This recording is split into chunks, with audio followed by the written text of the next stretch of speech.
A while back I made this press brake to help me with some bends in the shop. Now today we're going to upgrade it into a finger brake.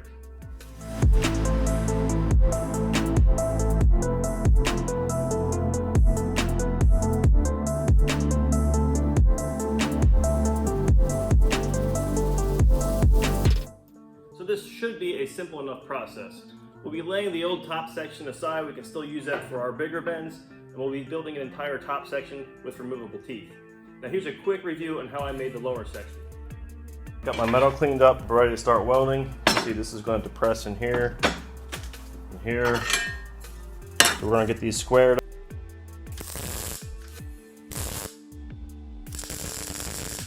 Angle, we're going to run our press. It's important to get these perfectly centered.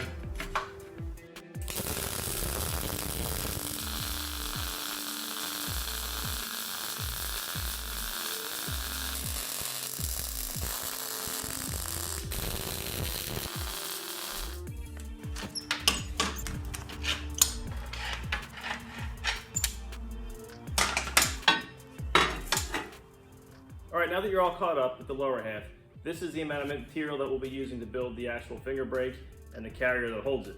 We're going to get right outside now, we're going to start cutting this, and I'll give you the measurements in a minute.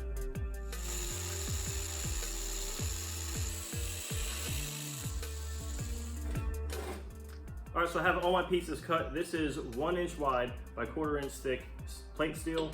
Now this is going to go over top of this 2.5, also 1/4 inch piece, just like this, which will give me this ledge right here. Now in the perfect world, if I had a mill machine, we could actually mill this groove into it, but this is what we're going to do in the meantime to just make coverage for it. And then we're going to come in later with our actual fingers for the finger brake, and they are going to hit this ledge, and we'll come back with our top piece. This will not be welded together, and this will be a bolt through, which will clamp down through some bolts.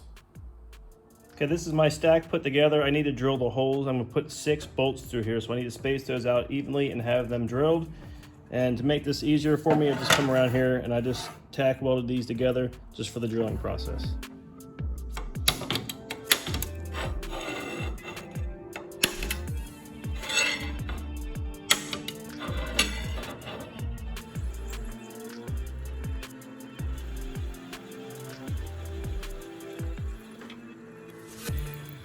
Okay, so I got all my holes drilled all the way through. Now I can remove this top piece, which will be the actual clamping force. I'll take this off of here, and then we'll tap through the other 2 plates. Okay, I have my clamping plate disconnected. These are our through bolts, and we're just gonna run through with this tap. This is a 3/8 by 16 tap. So we're gonna tap all 5 of these holes, and we'll be able to bolt both pieces together.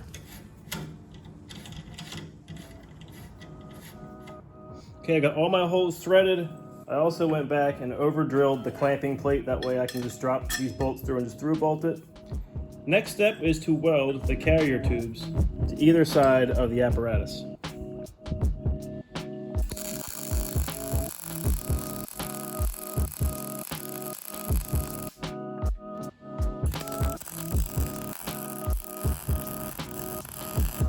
So I got some 5/8 inch bar. I got a 3-inch piece and a 2-inch piece.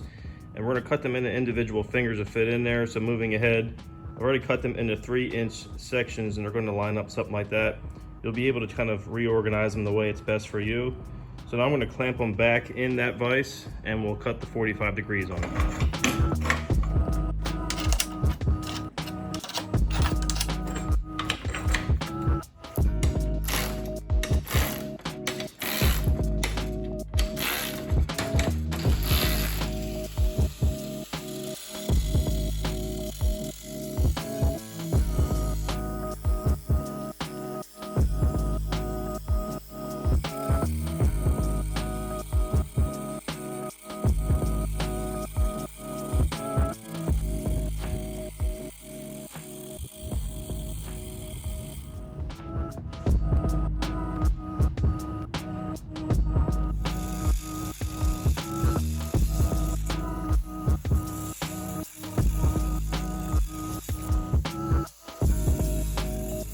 Okay, here is the rough cut with the 45s.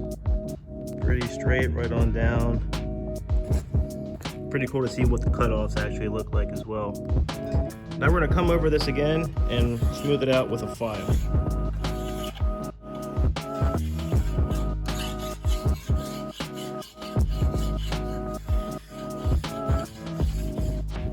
Okay, here's another closer look at that bevel all cleaned up. You can see that thing's pretty nice and sharp. Now we're going to get these things put back together and then we'll do a test bend.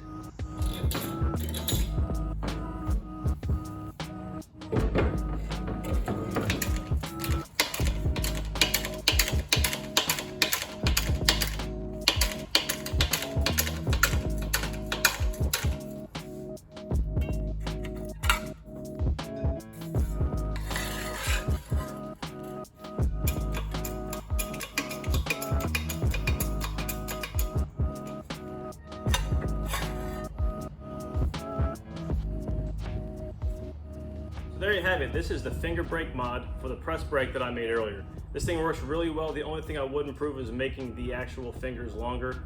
These are 3-inch long fingers. I think if I would have made them 4 or 5, I would have had more room to make compound bends. As you can see right here, I did make contact with my frame. So that about wraps things up for today. Please hit the like button, subscribe, and I'll see you in my next build. Thanks for watching.